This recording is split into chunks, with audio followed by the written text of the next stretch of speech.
Սիրելի հայրենատիցներ, երբեմն գալիս են պահեր, երբ լռելը դառնում է ծանրագույն հանցանք։ Երբ տեսնում ես, որ երկիրը կորցնում է իր ուղղությունը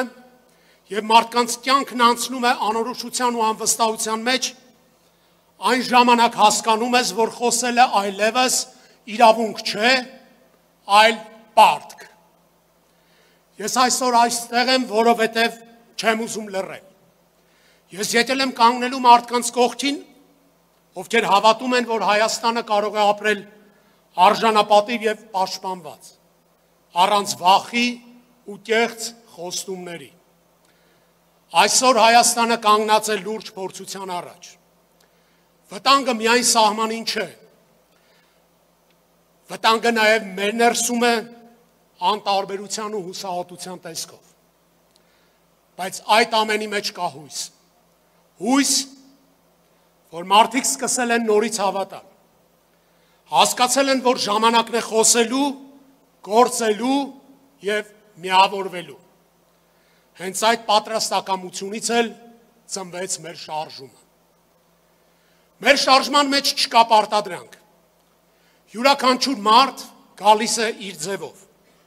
մեկը խոսքով, մյուսը գործով, բայց ամենակարևորը պատասխանատվությամբ։ Հենց այդ տարբեր մարդկանց պատասխանատվությունն է, որ միավորում է մեզ մեր ընդհանուր նպատակի շուրջ։ Եվ այդ միասնությունից էլ ծնվում է մեր ձևովը։ Մենք բոլորս գիտենք, հայ մարդը շատ բան չի ուզում։ Նա ուզում է ապրել զարգացող ու ապահով երկրում, որտեղ իր երեխան ստանում է լավ կրթություն, սիրելով իր լեզուն, իր պատմությունը, իր հավատքը։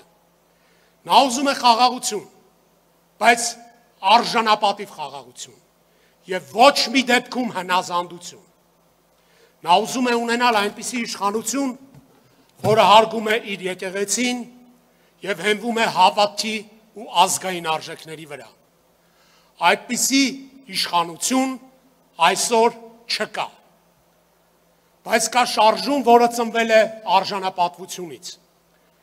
Կա առաջնորդ Սամվել Կարապետյան անունով, մարդ, որին ճանաչում են ոչ թե խոսքերով, այլ գործերով։ Մարդ, ով իր կյանքով ու գործով մեծ ներդրում է ունեցել Հայաստանի եւ Արցախի պատմության մեջ։ Եվ հիմա անազատության մեջ է միայն մեկ պատճառով, որ պատրաստ է եղել պաշտպանելու հայ առաքելական սուրբ եկեղեցին հնարավոր ոտնձգություններից։ Ես հավատում եմ,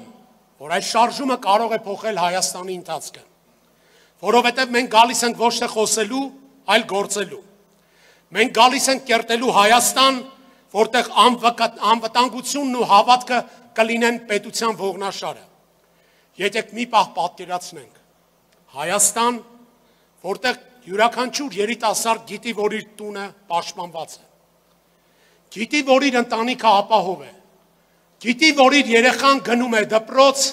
խաղաղությամբ։ Այդ Հայաստանը հեռու չէ, ժամանակը եկել է պահը կանգնելու կողք կողքի, սա պայքար է հանուն մեր հավատքի,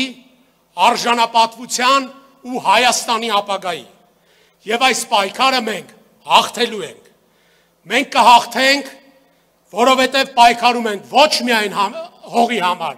այլ նրա համար, ինչը մեզ դարձնում է ազգ։ Հաղթելու ենք մեր ձևով։